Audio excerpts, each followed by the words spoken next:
तो हेलो दोस्तों, स्वागत है आपका हमारी एक और नई वीडियो में। आज हम आपको बताएंगे कि सरकार द्वारा पशुपालन विभाग के लिए जो हम गाय भैंस पालते हैं उस पर सब्सिडी योजना शुरू कर दी गई है।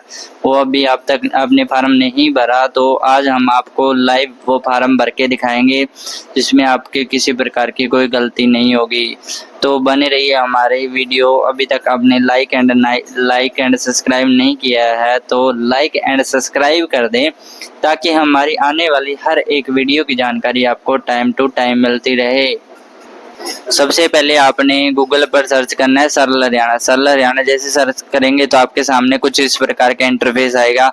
आपके सामने यहाँ पे एक लॉगिन आईडी और एक पासवर्ड का ऑप्शन आ रहा है। तो हमें लॉगिन आईडी में अपनी ईमेल आईडी जो हमने पहले अपना अकाउंट बनाया था वो ईमेल आईडी डाल देनी है और यहाँ पे पासवर्ड की जगह अपना जो पासवर्ड हमने उस अकाउंट रजिस्ट्रेशन किया था उस टाइम रखा था वो पासवर्ड यहाँ पे डाल देना। और यहाँ पे क्या है, कैप्चा यहाँ पे जो कैप्चा दिख रहा है ये कैप्चा हमें यहाँ पे डाल देना है। ये डालने के बाद जैसे हम सबमिट पे ओके करेंगे तो हमारे सामने कुछ इस प्रकार का इंटरफेस आएगा। तो हमें आगे यहाँ पे हमारे सामने 3 ऑप्शन आ रहे हैं। अप्लाई फॉर सर्विस पे जैसे हम ओके करेंगे तो हमारे सामने व्यू ऑल सर्विस का ऑप्शन आ रहा है, जिसपे हम इस पे ओके करेंगे तो हमारे सामने बहुत सर्विस आ जाएंगी जो हमने अप्लाई कर सकते हैं। तो हमें फ़िलहाल गाय और भैंस वाली जो सब्सिडी योजना शुरू की गई है सरकार के द्वारा वो वाला फॉर्म अप्लाई करना है। तो हमें यहाँ पे सर्च के ऑप्शन पे सर्च करना है। तो हमें यहाँ पे सर्च करते हैं। जैसे हम सर्च करेंगे स्कीम प्रोवाइडिंग फॉर एम्प्लॉयमेंट तो हमारे सामने ये नीचे सेकंड नंबर पर SC कास्ट के लिए आ रही है और ऊपर जनरल कास्ट के लिए आ रही है। हमें फ़िलहाल SC कास्ट के लिए फॉर्म अप्लाई करना है। तो हम इस पे जैसे ही ओके करेंगे तो हमारी थोड़ी साइड प्रोसेस लेगी और हमारे सामने कुछ इस प्रकार का इंटरफेस आएगा।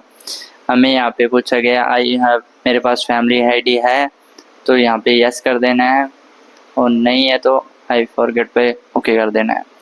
जैसे हम इस पहले ऑप्शन पे ओके करेंगे तो हमारे सामने फैमिली आईडी नंबर लिखने का ऑप्शन आ रहा है। तो हम यहाँ पे फैमिली आईडी नंबर डाल देते हैं और क्लिक हेयर टू वेरीफाई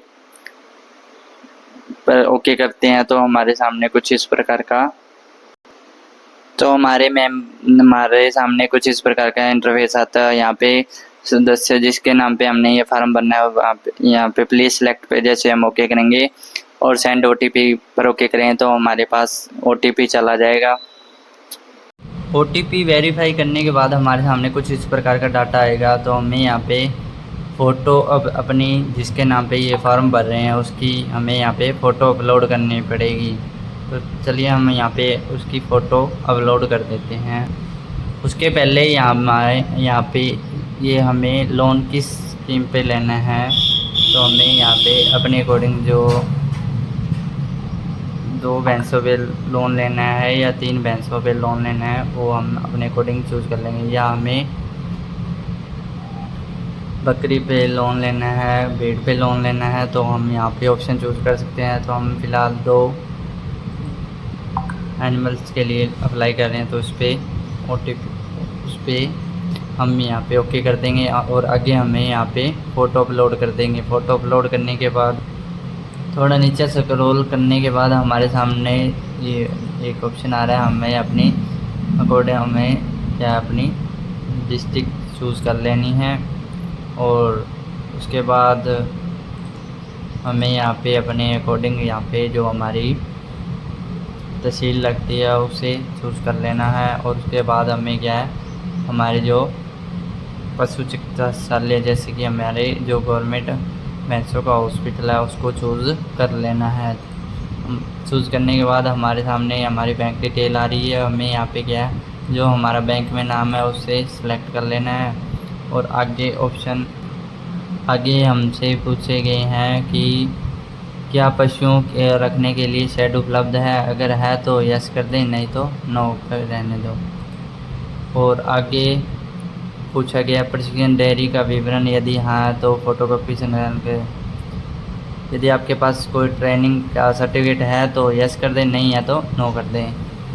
क्या आप BPL परिवार से संबंधित हैं तो उसका यस कर दें, अगर नहीं है तो नो कर दें। हम यहाँ पे यस कर देते हैं। यस करने के बाद हमारे से आगे पूछा गया है कि हमें कितना लोन चाहिए, तो हम यहाँ पे अमाउंट डाल देंगे अपने अकॉर्डिंग जो हमें लोन चाहिए। और हमें यहाँ पे पूछा गया है कि आप अवैध पशुपालन विभाग द्वारा समय समय पर टीकाकरण, प्रजनन और सुरक्षा निर्देश पालन करने के लिए सहमत हैं। यहाँ पे हमें क्या है, यस कर देना है। यहाँ पे चाहे तो यस कर सकते हो, चाहो तो नो कर सकते हो। तो आगे हम स्क्रॉल करने के बाद यहाँ पे आई एग्री पे ओके करने के बाद कैप्चा फिल कर देंगे। कैप्चा फिल करने के बाद जैसे हम सबमिट पे ओके करेंगे तो आगे हमारे द्वारा जो हमें डिटेल भरी थी आगे ऊपर बहुत सारी डिटेल दिखाने के बाद हमें यहाँ पे क्या है, अटैच एनेक्सर पर ओके करना। नेक्स्टर पर ओके करने के बाद हमारे सामने इस ऑप्शन आ जाएगा, एक पैन कार्ड ऑप्शन आ जाएगा और एक बैंक एनओसी और तीसरा शेड्यूल कास्ट और चौथा बैंक पासबुक अपलोड करनी है। चार अपलोड कर दे।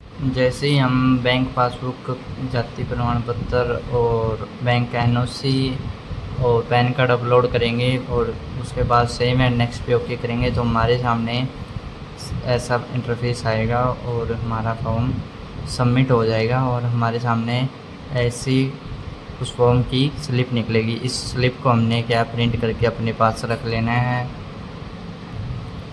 आपको वीडियो कैसी लगी, लाइक एंड सब्सक्राइब नहीं किया है तो लाइक एंड सब्सक्राइब कर दे ताकि हमारी आने वाली हर एक वीडियो की जानकारी आपको टाइम टू टाइम मिलती रहे। Thank you.